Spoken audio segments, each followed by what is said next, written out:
मेरे प्यारे 9th के विद्यार्थियों, आप लोगों का ऑनलाइन हिंदी क्लास में हार्दिक अभिनंदन है। मुझे पूर्ण विश्वास है कि आप लोग सुखी होंगे, आप लोग प्रसन्न होंगे और अपनी पढ़ाई घर पर रहकर बहुत अच्छे ढंग से कर रहे होंगे।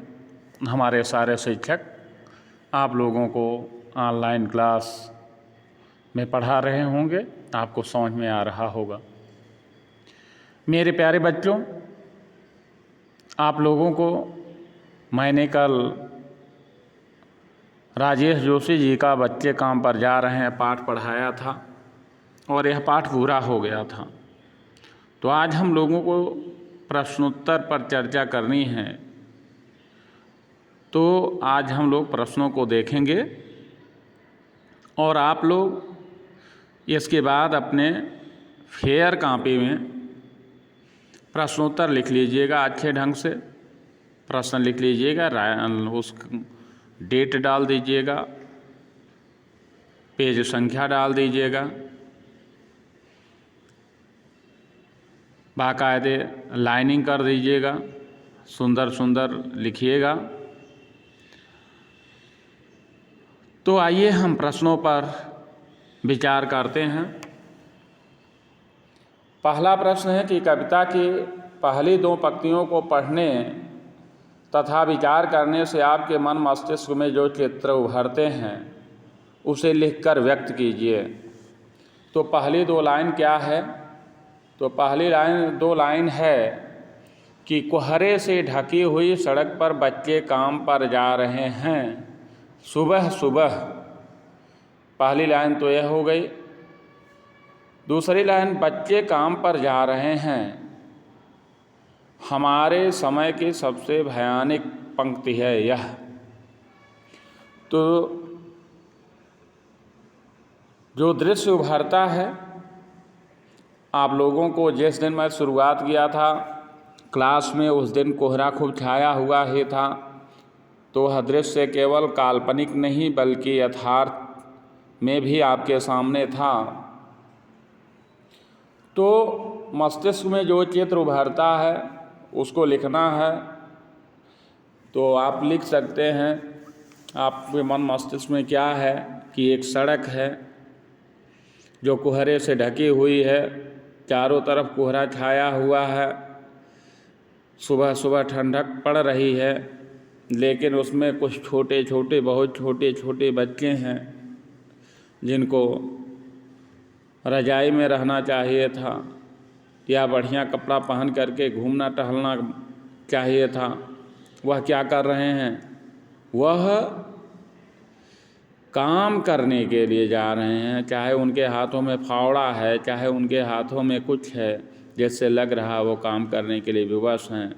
तो मन में एक विचार आता है कि कितने कठिन समय में यह बच्चे काम करने के लिए अपने दुर्भाग्य पर विवश हैं।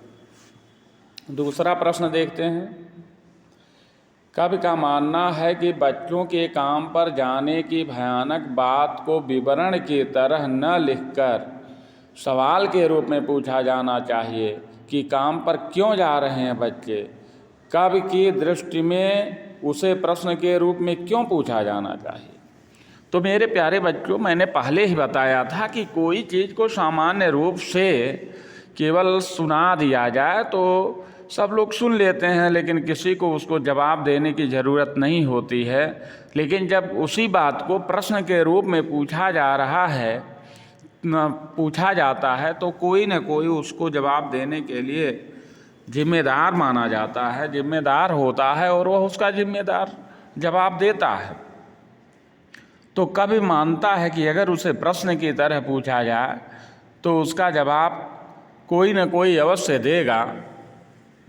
और जवाब देने के लिए आदमी का मन मस्तिष्क सब जागृत होता है और उसको कठिनाई महसूस होती है कि ऐसा प्रश्न मेरे सामने क्यों हो रहा है और ऐसा प्रश्न भविष्य में फिर न हो, इसके लिए वह प्रयास करता है। तो ऐसा प्रश्न पूछने से मैंने बताया था पहली जिम्मेदारी तो माता पिता की होगी जिनके बच्चे काम पर जा रहे हैं, दूसरे उस समाज की होगी जिस समाज में ऐसे बच्चों को काम पर जाना पड़ रहा है, और तीसरा सरकार भी उसकी जिम्मेदार है कि सरकार उन बच्चों के पढ़ने लिखने खेलने कूदने की व्यवस्था नहीं कर रही है, इसलिए काम पर जा रहे हैं, या बाल मजदूरी पर जो लगाया गया प्रतिबंध है उसको सरकार अच्छे ढंग से पालन नहीं करवा पा रही है। तो ये तीनों जवाबदेह हैं, माता पिता, समाज और सरकार। तो इसलिए इसे प्रश्न की तरह पूछा जाना चाहिए। अब लिखा है सुविधा और मनोरंजन के उपकरण से बच्चे वंचित क्यों हैं? तो जाहिर सी बात है, सुविधा के लिए संपन्नता जरूरी है, उपकरण के लिए पैसे की आवश्यकता है। अगर संपन्नता नहीं है तो सुविधा नहीं मिलेगी, पैसे नहीं हैं तो कोई साधन नहीं मिलेगा।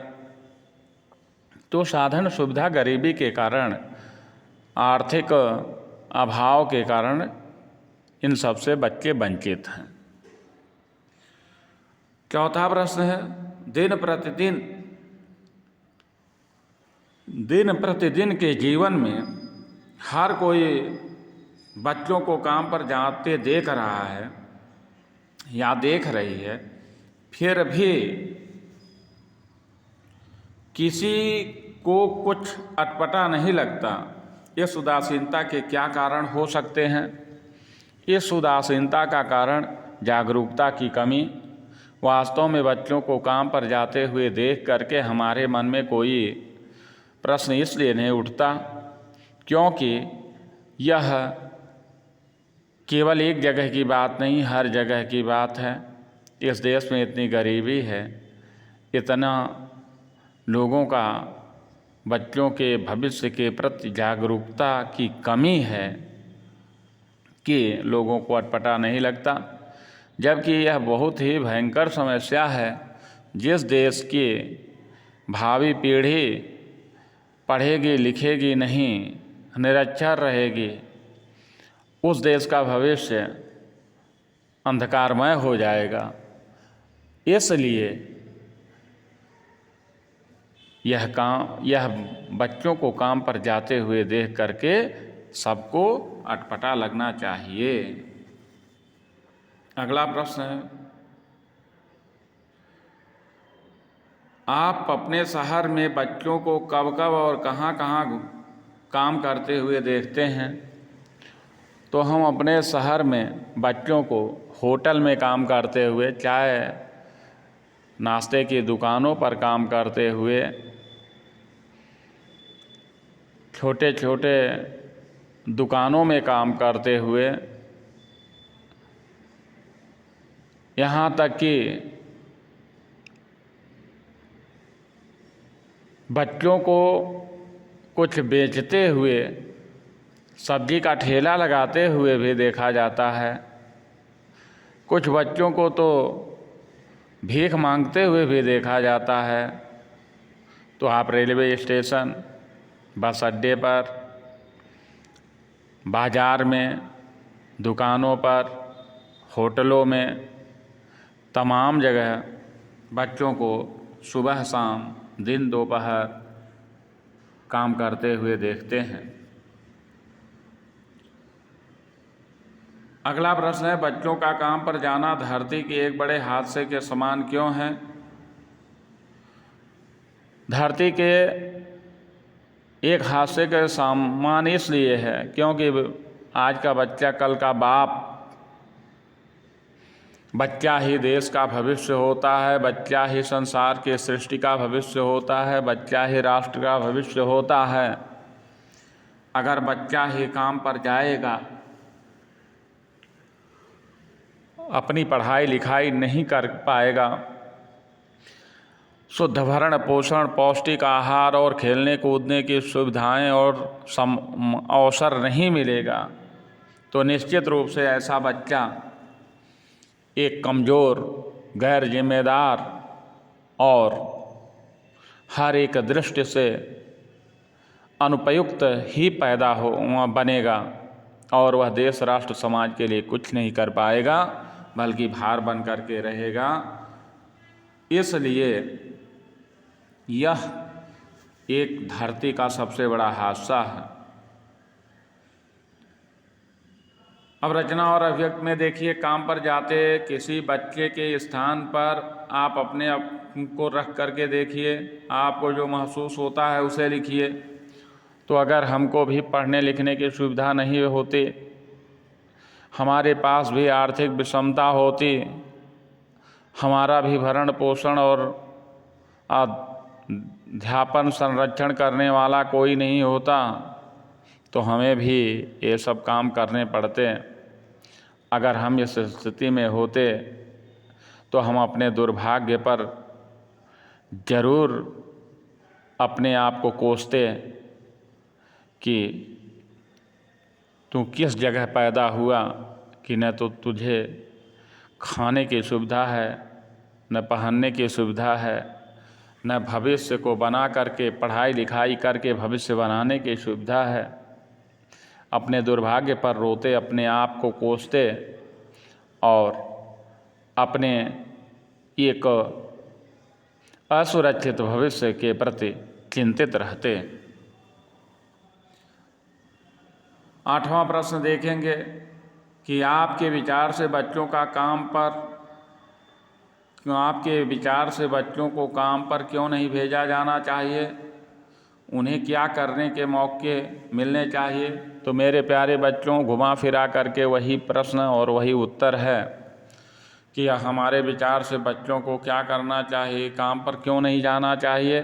क्योंकि बच्चों की उम्र पढ़ाई की होती है, लिखाई की होती है, खेलने कूदने की होती है, उनके पौष्टिक आहार लेने की होती है, जीवन की नींव बनाने की होती है। इसलिए उनको काम पर नहीं जाना चाहिए, बल्कि इसके बजाय, इसके अलावा उन्हें पहले तो बढ़िया भोजन और वस्त्र की सुविधा होनी चाहिए, उसके बाद खेलने और कूदने की सुविधा होनी चाहिए, और इस सुंदर बचपना के बीत जाने के बाद उनके पठन पाठन की उचित व्यवस्था होनी चाहिए।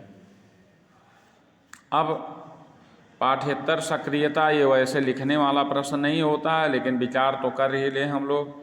किसी कामकाजी बच्चे से संवाद कीजिए और पता लगाइए कि वह अपने काम करने की बात को किस भाव से लेता है या लेती है।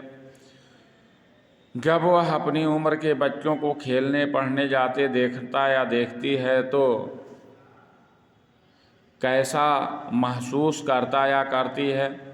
तो ये तो एक प्रैक्टिकल का काम है, इस तरह का सर्वे आप कर सकते हैं।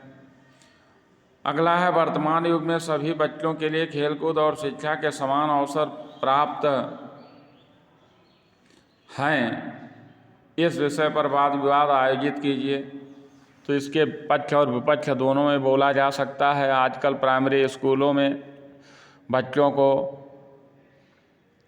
सब कुछ निःशुल्क मिल रहा है, चाहे वह उनके पढ़ाई लिखाई के लिए कापी किताब हो, चाहे जूता मोजा ड्रेस की बात हो, चाहे बैग की बात हो, चाहे भोजन मिड डे मील जो दोपहर में भोजन स्कूलों में मिलता हो, भोजन की बात हो। और इसके अलावा उनको छात्रवृत्ति भी इसीलिए मिलती है कि जिससे उनके पठन पाठन में कोई अवरोध न आवे। तो आर्थिक सहायता भी छात्रवृत्ति के रूप में मिलती है। लेकिन दूसरी तरफ ऐसे भी स्थान है जहाँ पर इन सुविधाओं का अभाव है। कुछ आदिवासी, गिरिवासी, वनवासी क्षेत्र ऐसे हैं जहाँ पर यह प्राथमिक सुविधाओं का नितांत अभाव है। वहाँ न तो पढ़ने के लिए स्कूल हैं, न स्कूलों में कापी किताब, और कहीं स्कूल हैं तो कापी किताब और शिक्षक नहीं हैं। तो इस तरह से दोनों स्थितियाँ हैं। तो वाद और विवाद, पक्ष और विपक्ष दोनों में भी हम तर्क दे सकते हैं। अब अगला प्रश्न है, बाल श्रम के रोकथाम पर नाटक तैयार कीजिए और उनकी प्रस्तुति कीजिए। तो यह भी प्रोजेक्ट वर्क ही होता है, बाल श्रम की रोकथाम पर नाटक लिख करके उसका मंचन करना। इसके बाद अगला है कि चंद्रकांत देवताले की कविता थोड़े से बच्चे और बाकी बच्चे, लकड़बग्घा हंस रहा है, पढ़िए। उस कविता का भाव तथा प्रस्तुत कविता के भाव में क्या साम्य है। तो ये आजकल बेटा ऑनलाइन का ज़माना है,